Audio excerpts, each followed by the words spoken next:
China is to adopt its first monetary policy easing in 14 years.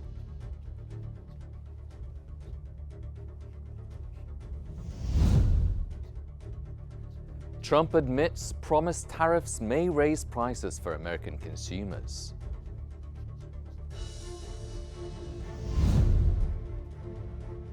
And the Syrian finance minister announces banks will resume operations and projects economic recovery.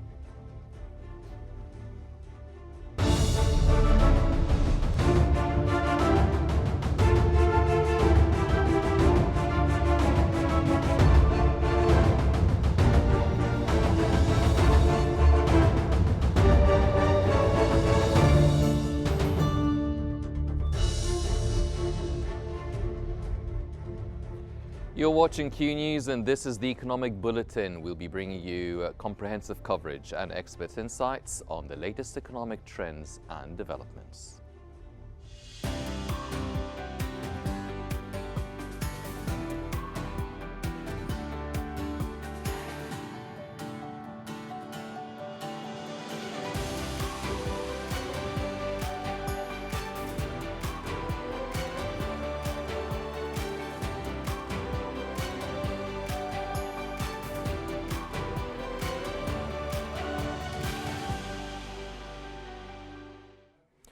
Welcome back. We'll start off with China, where the National Bureau of Statistics reported that China's Consumer Price Index, a key indicator of inflation, rose by 0.2% year-on-year in November as consumer inflation hit a 5-month low. In urban areas, the Consumer Price Index increased by 0.1%.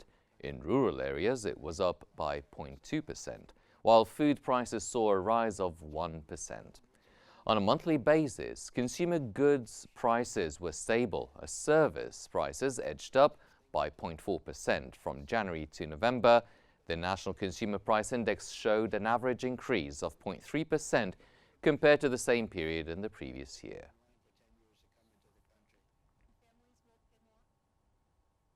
According to the People's Bank of China, China's central bank resumed gold purchases in November after a 6-month hiatus. The bank was the world's largest official gold buyer in 2023. Gold holdings increased to 72.96 million ounces by the end of November, up from 72.8 million the previous month. However, the value of China's gold reserves dropped to $193.43 billion from $199.06 billion in October.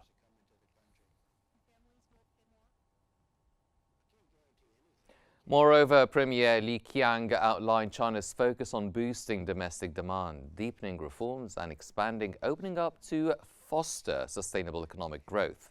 In meetings with leaders of the New Development Bank, the World Bank, WTO and the IMF, Li emphasized the need for global cooperation to drive economic recovery and growth. He reaffirmed China's support for the expansion of the New Development Bank, the WTO's reforms, and strengthen partnerships with the IMF and the World Bank.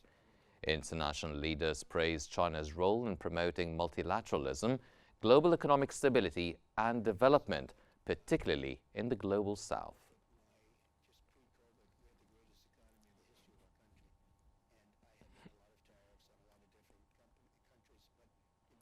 China plans to adopt an appropriately loose monetary policy in 2024, marking its first easing in 14 years, along with a more proactive fiscal policy to stimulate economic growth.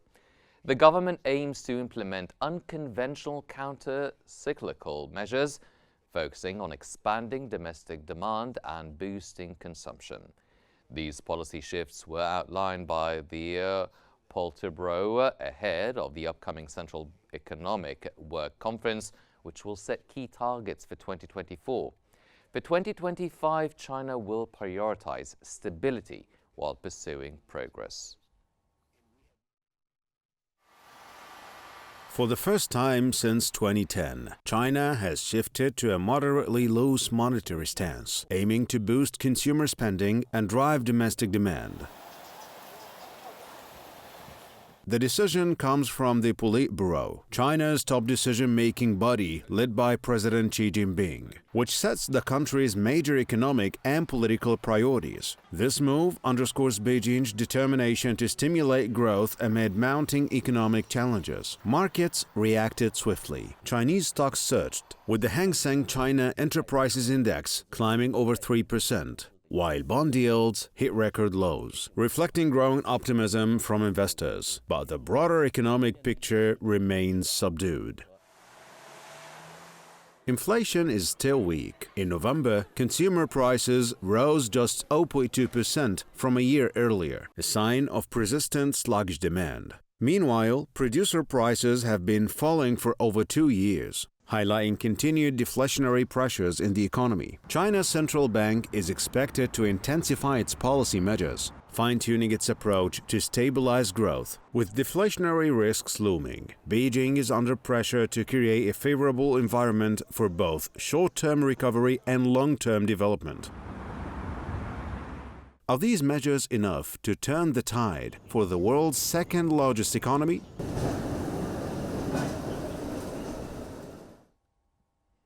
And joining us from Beijing to discuss China's monetary policy shift is an expert on Chinese affairs, Dr. Inar Tanjin. Dr. Tanjin, welcome to the Qnews Bulletin, Economic Bulletin. Sir, why has China decided to change its monetary policy for the first time in over a decade, 14 years to be precise? Well, China has a number of challenges, both with local government debt, also with a sluggish economy. A lot of that is due to the world economy. Sluggish demand globally has made it difficult for more exports, although exports in certain areas like EVs are fairly robust. But keep in mind that what they're really looking at right now is trying to anticipate what's going to happen with Donald Trump and his tariffs.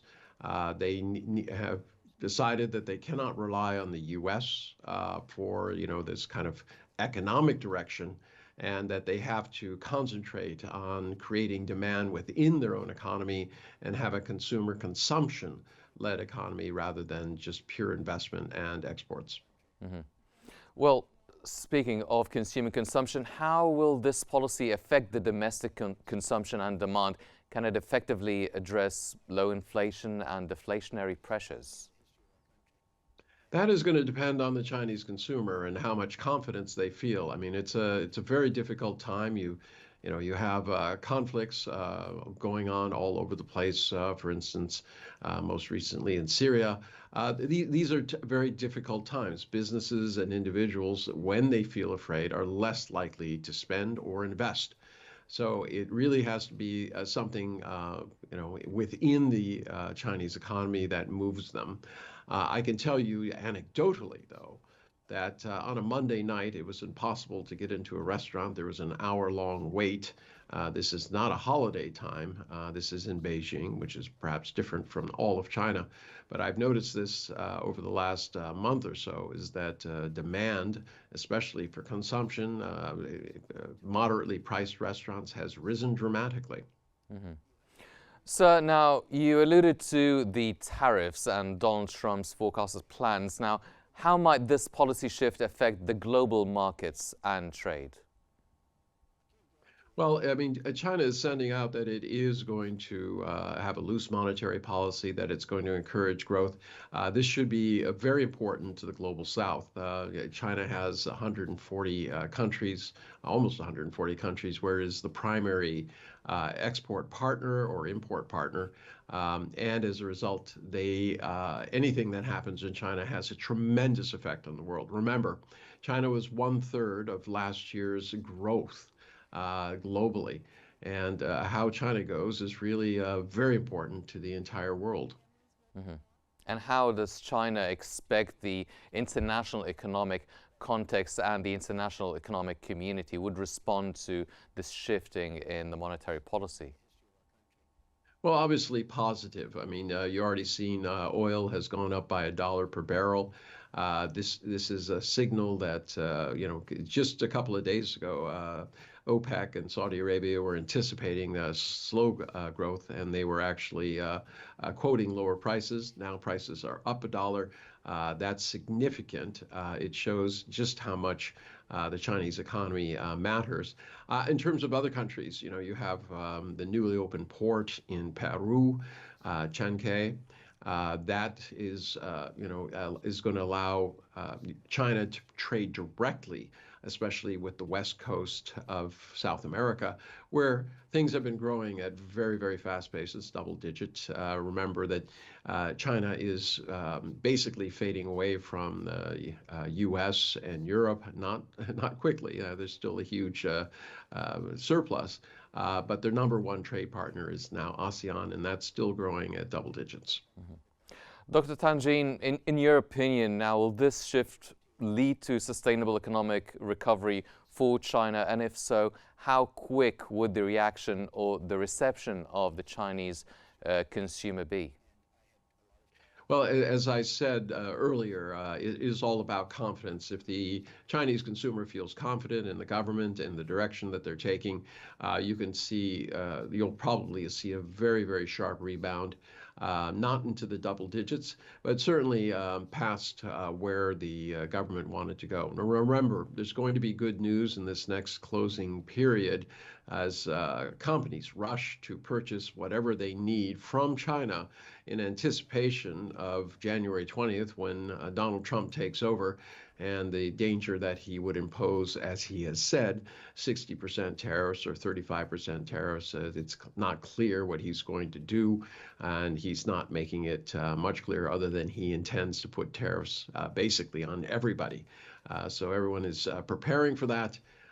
That will boost exports over this short period of time, and that could be the trick to help consumers feel that China has a very good future apart from the U.S., and that these economies can grow differently, even regardless of what Donald Trump does. Mm-hmm. So, and what role will the People's Bank of China play in ensuring the success of this policy? What sort of tools or measures might the central bank or government use to mitigate any risks? Remember, I mean, they have the same tools as every other central bank, but the difference is that the Chinese government has direct tools that other countries just simply don't have. They can stimulate demand, they can create projects and things like that. The bank is really there as in a traditional role to regulate rates, IRR, the reserves that banks have to hold. They can certainly put more money into the system. So, I mean, it's not a good idea to just concentrate on what they're doing. You have to look at the overall toolbox and what the Politburo is trying to accomplish, especially, as I said, in this area of confidence. Mm-hmm. Dr. Inar Tangine, the expert on Chinese affairs, thank you very much, sir, for joining us. And now we move on to the latest developments from around the world.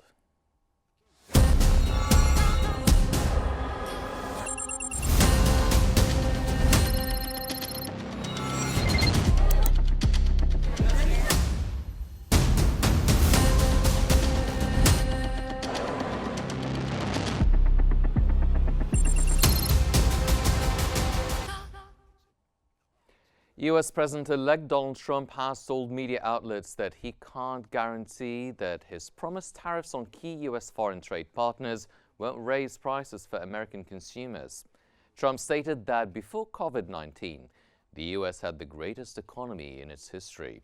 He also mentioned implementing significant tariffs on various countries, particularly China. When asked whether he dismissed the idea of replacing Jerome Powell as Federal Reserve Chairman during a recent interview, Trump stated he had no plans to make such a change.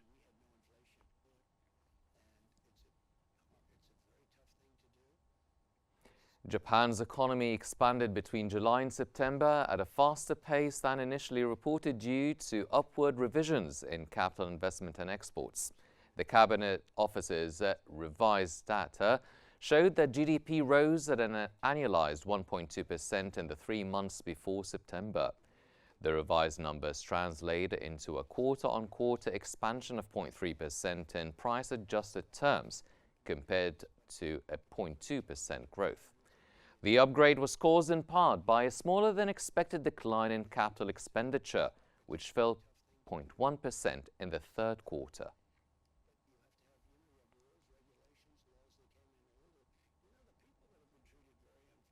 Australia and Nauru have signed a $64 million aid package to strengthen Nauru's security, banking and telecommunications sectors, with the aim of countering China's growing influence in the Pacific. The agreement includes $25.5 million to enhance Nauru's policing and security over 5 years, with additional funding directed towards banking, education, health and social services. Australian Prime Minister Anthony Albanese reaffirmed Australia's role as Nauru's primary security partner and pledged further investment to support the island's national security needs.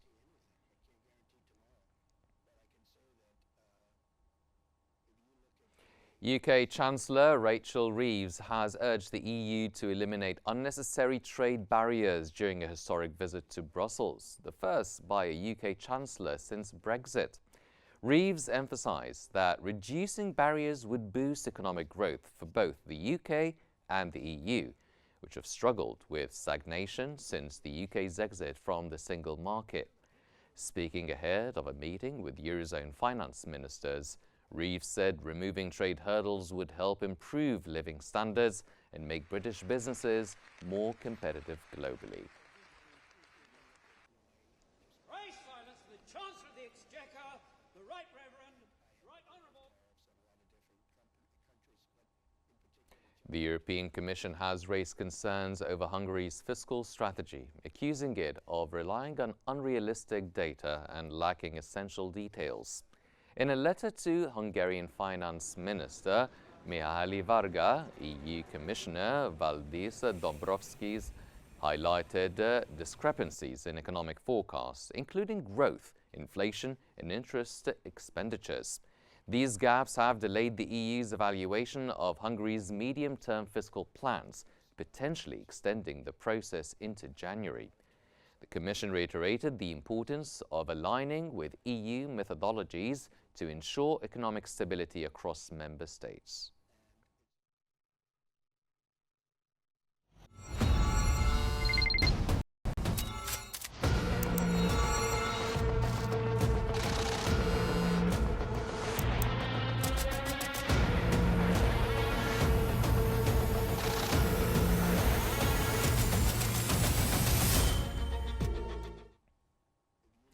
In the MENA region, the UAE has announced it will implement a 15% domestic minimum top-up tax on large multinational companies starting January 1st of 2025 as part of its efforts to increase non-oil revenue. The tax will apply to companies with global revenue of at least 750 million euros in 2 out of the 4 years preceding its introduction. This move follows the UAE's introduction of a 9% business tax last year, with exemptions for companies in its free zones.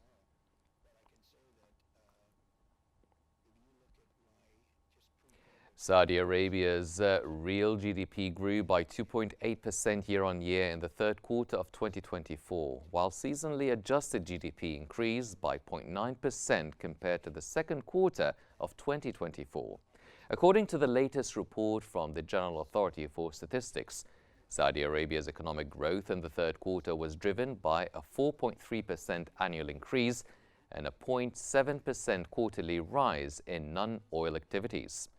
The report also noted that government activities grew by 3.1% annually, while oil activities showed minimal growth, rising just 0.05% year-on-year and 1.2% compared to the previous quarter.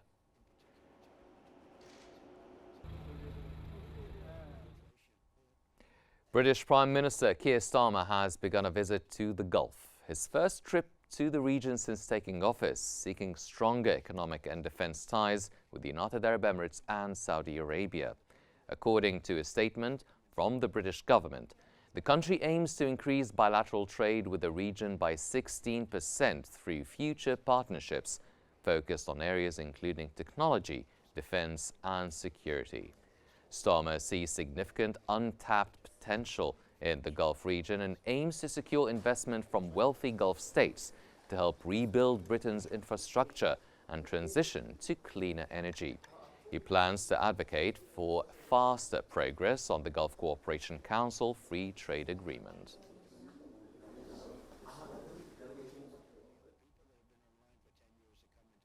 The Trump Organization has announced that it has leased its brand to two new real estate projects in Riyadh, Saudi Arabia, in partnership with Dar Global. Dar Global, a subsidiary of Saudi Arabia's Dar Al Arkan, will fully own and develop the projects, marking the latest in a series of collaborations between the two companies.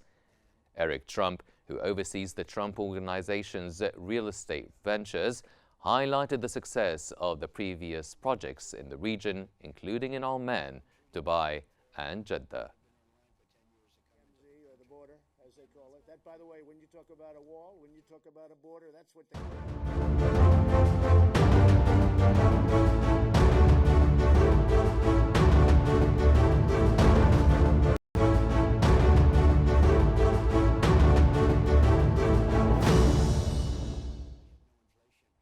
The Syrian Minister of Finance, Riyadh Abdul Rauf, has expressed hopes for the gradual return of the country's economic life to normal, mentioning that banks will begin operating again tomorrow to provide services to citizens. The minister highlighted that the recent decline in the value of the Syrian pound would not last long. He explained that the stabilization of the political environment is one of the key factors that would attract investment to the country. Furthermore, the minister noted that the upcoming government would conduct a comprehensive review of all agreements made, with plans to reassess and evaluate them. He projected positive growth rates for the Syrian economy by 2025.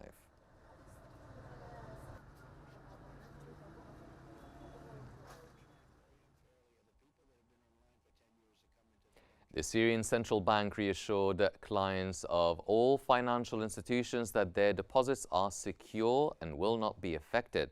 It emphasized that the Syrian lira, in all its denominations, continues to be the sole legal currency in circulation, with no plans to withdraw any notes.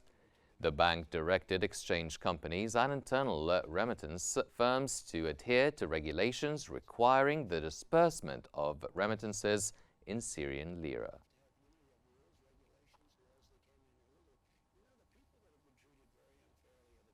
The Syrian Minister of Trade said that while Syria's economy is on the right track, achieving market stability will require time. The minister highlighted intensive coordination to lay the foundations for a renewed Syrian economy. He added that the country has a strategic wheat stockpile sufficient to meet needs for an entire year. He added that essential food supplies are stocked to cover 6 months.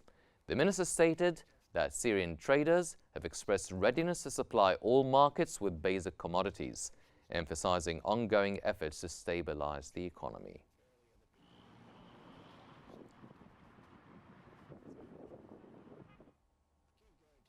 In the markets, world shares had a mixed performance as tensions escalate in the Middle East region, and China plans its first monetary easing in 14 years. In the United States, the S&P 500 edged down by 0.1%. The Dow Jones Industrial Average was up 0.1%, and the Nasdaq Composite slipped 0.2%. In Europe, Germany's DAX fell 0.3%, while the CAC 40 in Paris gained 0.3%, and Britain's FTSE 100 edged 0.2% higher. In Asia, the Kospi in Seoul slumped 2.8%. Hong Kong's Hang Seng gained 2.8%, and the Shanghai Composite Index fell less than 0.1%. In Tokyo's Nikkei 225 Index edged 0.2% higher.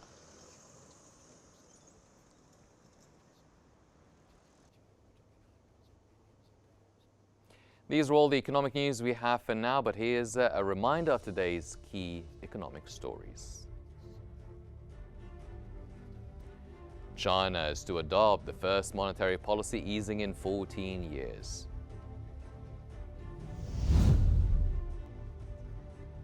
Trump admits promised tariffs may raise prices for American consumers.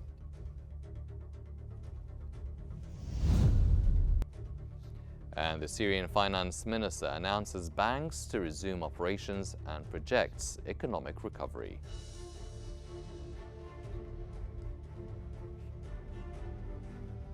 That's all for today's economic news bulletin here on Q News, but please stay connected for more news and updates. Thank you for joining us.